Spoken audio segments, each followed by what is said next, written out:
Hello everyone welcome to born to learn YouTube channel. ಇವತ್ತು R T 2026-27 online application ಯಾವಾಗ start ಆಗುತ್ತೆ, ಹಾಗೂ ನಿಮ್ಮ ಮಗುವಿನ ವಯೋಮಿತಿ ಎಷ್ಟಿರಬೇಕು, ಏಜ್ ಲಿಮಿಟ್ ಏನು, ಮತ್ತು ಬೇಕಾಗುವಂಥ ಡಾಕ್ಯುಮೆಂಟ್ಸ್ ಯಾವುವು, ಇದ್ರ ಬಗ್ಗೆ ನಿಮಗೆ ಸಂಪೂರ್ಣ ಮಾಹಿತಿನ ಈ ವಿಡಿಯೋದಲ್ಲಿ ತಿಳಿಸ್ಕೊಡ್ತೀನಿ. ಸೊ ಅದಕ್ಕಿಂತ ಮುಂಚೆ ನಮ್ಮ ಚಾನಲ್ಗೆ ನೀವು ಫಸ್ಟ್ ಟೈಮ್ ವಿಸಿಟ್ ಮಾಡ್ತಾರೆ ಸಬ್ಸ್ಕ್ರೈಬ್ ಮಾಡಿ, ಹಾಗೂ ಪಕ್ಕದಲ್ಲಿರುವ ಬೆಲ್ಲೈಕನ್ ಕೂಡ ಕ್ಲಿಕ್ ಮಾಡಿ. ಬನ್ನಿ ವಿಡಿಯೋನ ಶುರು ಮಾಡೋಣ. ಸೊ ಆರ್ ಟಿ ಅಂದರೆ ರೈಟ್ ಟು ಎಜುಕೇಷನ್ ಆ್ಯಕ್ಟ್ ಅಂತ. ಈ ಕಾಯ್ದೆಯಡಿ ನಿಮ್ಮ ಮಕ್ಕಳಿಗೆ ನೀವು LKG ಇಂದ 8ನೇ ತರಗತಿಯವರೆಗೆ ಫ್ರೀಯಾಗಿ ಪ್ರೈವೇಟ್ ಸ್ಕೂಲಲ್ಲಿ ಎಜುಕೇಷನ್ನ ಕೊಡಿಸ್ಬೋದು.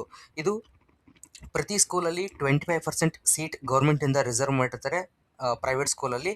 ಸೊ ಯಾರೆಲ್ಲ ಆನ್ಲೈನ್ ಅಪ್ಲಿಕೇಶನ್ನ ಫಿಲ್ ಮಾಡ್ತಾರೆ ಅವರು ಎಲಿಜಿಬಲ್ ಆದರೆ ಅವರಿಗೆ ಸೀಟು ಹಂಚಿಕೆ ಮಾಡ್ತಾರೆ. ನೀವು ಎಲಿಜಿಬಲ್ ಆಗಬೇಕಂದ್ರೆ ಆನ್ಲೈನ್ ಅಪ್ಲಿಕೇಶನ್ನ ಫಿಲ್ ಮಾಡಬೇಕು. ಜೊತೆಗೆ ಕೆಲವು ಕಂಡೀಷನ್ಸ್ ಇರುತ್ತೆ, ಏಜ್ ಲಿಮಿಟ್ ಆಗಿರ್ಬೋದು, ಮತ್ತು ಡೊಮಿಸೈಲ್ ಸರ್ಟಿಫಿಕೇಟ್ ಕರ್ನಾಟಕದವರಾಗಿದ್ದರೆ ಈ ರೀತಿ ಕ್ಲಾಸಸ್ ಇರುತ್ತೆ. ಆ ಕ್ಲಾಸಸ್ಸಲ್ಲಿ ನೀವು ಎಲಿಜಿಬಲ್ ಆದರೆ, ಮತ್ತು ಇನ್ಕಮ್ ಕೂಡ ಫ್ಯಾಮಿಲಿ ಇನ್ಕಮ್ 3.5 ಲ್ಯಾಕ್ಗಿಂತ ಕಡಿಮೆ ಇರಬೇಕು. ಅದರಲ್ಲಿ ನೀವು ಎಲಿಜಿಬಲ್ ಆದರೆ, ಅವರು ಕ್ಲಾಸಸ್ ಕೊಟ್ಟಿರ್ತಾರೆ, ಆ ಕ್ಲಾಸಸ್ಗೆ ನೀವು ಎಲಿಜಿಬಲ್ ಆದರೆ ನಿಮ್ಮ ಮಗುವಿಗೆ ನೀವು ಫ್ರೀಯಾಗಿ ಎಜುಕೇಷನ್ನ ಕೊಡಿಸ್ಬೋದು ಪ್ರೈವೇಟ್ ಸ್ಕೂಲಲ್ಲಿ. ಇವಾಗ ಆನ್ಲೈನ್ ಅಪ್ಲಿಕೇಶನ್ ಡೇಟ್ ಯಾವಾಗ ಸ್ಟಾರ್ಟ್ ಆಗುತ್ತೆ ಅಂತ ನೋಡೋಣ.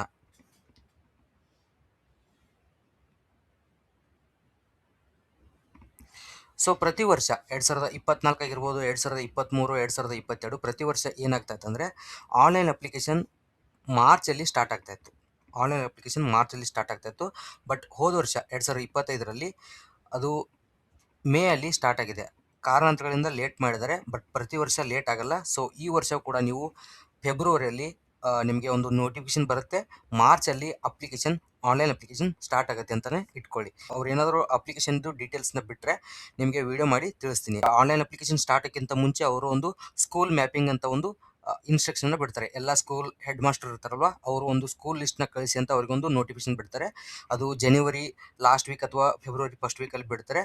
ಅದಾದಮೇಲೆ ನಿಮಗೆ ಸ್ಟೂಡೆಂಟ್ಸ್ಗೆ ಆಗಿರ್ಬೋದು ಅಥವಾ ತಂದೆ ತಾಯಿಗಳಿಗೆ ಸರ್ಕಾರಿ ಅಥವಾ ಅನುದಾನಿತ ಸ್ಕೂಲ್ ಏನಿರುತ್ತೆ, ನಿಮ್ಮ ನೈಬರ್ಹುಡ್ ಸ್ಕೂಲ್ಸ್ ಲಿಸ್ಟ್ ಏನಿರುತ್ತೆ ಆ ಲಿಸ್ಟ್ನ ಬಿಡ್ತಾರೆ. ಅದನ್ನು ನೀವು ಆನ್ಲೈನಲ್ಲಿ ಚೆಕ್ ಮಾಡಬೇಕಾಗುತ್ತೆ. ನಿಮ್ಮ ಏರಿಯಾದಲ್ಲಿ, ನಿಮ್ಮ ವಾರ್ಡಲ್ಲಿ ಎಷ್ಟು ಸ್ಕೂಲ್ಗಳು ಅಲ್ಲಿ ಆ್ಯಡ್ ಆಗಿವೆ ಅಂತ ನೀವು ನೋಡ್ಕೋಬೋದು ಆ ವೆಬ್ಸೈಟಲ್ಲಿ. ಅದು ಕೂಡ ನಿಮಗೆ ಮುಂದೆ ವಿಡಿಯೋ ಮಾಡಿ ತಿಳಿಸ್ತೀನಿ. ನೆಕ್ಸ್ಟ್ ನೆರೆಹೊರೆ ಶಾಲೆಗಳ ಪಟ್ಟಿ ಆದಮೇಲೆ direct online application trial link ಬಿಡ್ತಾರೆ. ಇಲ್ಲಾಂದರೆ ಡೈರೆಕ್ಟ್ ಏನು ಒರಿಜಿನಲ್ ಲಿಂಕ್ ಇರುತ್ತಲ್ವ, ನೀವು ಅಲ್ಲಿ ಆನ್ಲೈನ್ ಅಪ್ಲಿಕೇಶನ್ನ ಸ್ಟಾರ್ಟ್ ಮಾಡ್ಬೋದು.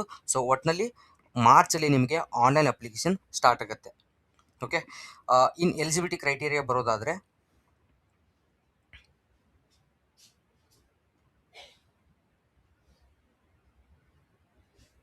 ನಿಮ್ಮ ಮಗುವನ್ನು ನೀವು 1ನೇ ತರಗತಿಗೆ ಅಡ್ಮಿಷನ್ ಮಾಡ್ಬೇಕು ಅಂದ್ಕೊಂಡಿದ್ರೆ ಮಗುವಿನ ಏಜ್ ಎಷ್ಟಿರಬೇಕಂದ್ರೆ 5 ವರ್ಷ 5 ತಿಂಗಳು. ಜೂನ್ 1ನೇ ತಾರೀಕಿಗೆ 5 ವರ್ಷ 5 ತಿಂಗಳು ಪೂರ್ಣಗೊಂಡಿರಬೇಕು. ಗರಿಷ್ಠ ಏಜ್ ಎಷ್ಟಂದರೆ 8 ವರ್ಷ ಅಂತ ಕೊಟ್ಟಿದ್ದಾರೆ. 8 ವರ್ಷ 5 ವರ್ಷ 5 ತಿಂಗಳಿಂದ 8 ವರ್ಷವರೆಗೆ ಅಡ್ಮಿಷನ್ ಮಾಡಿಸ್ಬೋದು 1ನೇ ತರಗತಿಗೆ.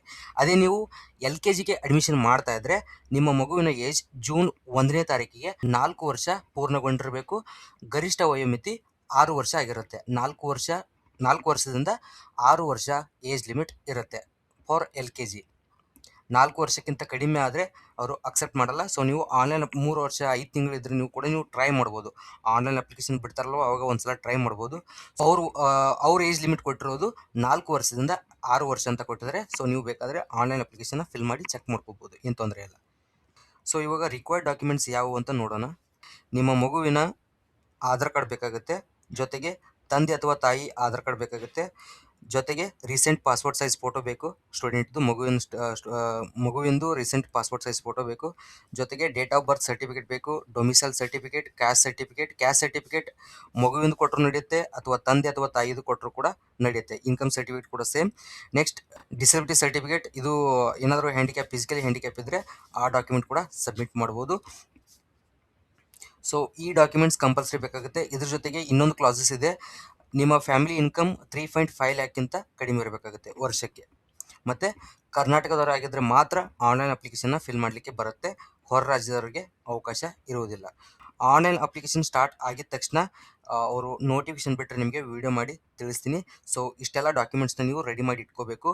ಮಗುವಿನ ಆಧಾರ್ ಕಾರ್ಡ್ ಕಂಪಲ್ಸರಿ ಬೇಕಾಗುತ್ತೆ. ಒಂದು ವೇಳೆ ಆಧಾರ್ ಕಾರ್ಡ್ ಇಲ್ಲ ಅಂದರೆ ಆಧಾರ್ ಕಾರ್ಡ್ಗೆ ಅಪ್ಲೈ ಮಾಡಿದಾಗ ನಿಮಗೆ ಒಂದು ಅಕ್ನಾಲಜ್ಮೆಂಟ್ ನಂಬರ್ ಅಂತ ಬರುತ್ತೆ. ಆ ನಂಬರ್ನ ನೀವು ಎಂಟರ್ ಮಾಡಿ ಆನ್ಲೈನ್ ಅಪ್ಲಿಕೇಶನ್ನ ಫಿಲ್ ಮಾಡಬೇಕಾಗುತ್ತೆ. ಇವಾಗಲೇ ಟೈಮ್ ಇದೆ. ಇನ್ನೂ ಕೂಡ ಆಧಾರ್ ಕಾರ್ಡ್ ಮಾಡಿಸಿಲ್ಲ ಅಂದರೆ ಇವಾಗಲೇ ಮಾಡಿಸಿ, ಮುಂದೆ ಪ್ರಾಬ್ಲಮ್ ಆಗ್ಬೋದು. ಓಕೆ ಫ್ರೆಂಡ್ಸ್, ಈ ವಿಡಿಯೋದಲ್ಲಿ ಇಷ್ಟೇ ಇರೋದು. ಮುಂದೆ ಇದೇ ರೀತಿ RTI ಸಂಬಂಧಪಟ್ಟ ವಿಡಿಯೋಸ್ ಈ ಚಾನಲಲ್ಲಿ ಬರುತ್ತೆ. ಐ ಹೋಪ್ ಈ ವಿಡಿಯೋ ನಿಮಗೆ ಇಷ್ಟ ಆಗಿರುತ್ತೆ. ಸೊ ದಯವಿಟ್ಟು ವಿಡಿಯೋ ಇಷ್ಟ ಆದರೆ ಲೈಕ್ ಮಾಡಿ, ಪಕ್ಕದಲ್ಲಿರುವ ಬೆಲ್ ಐಕನ್ ಕೂಡ ಕ್ಲಿಕ್ ಮಾಡಿ. ಬಾಯ್ ಬಾಯ್.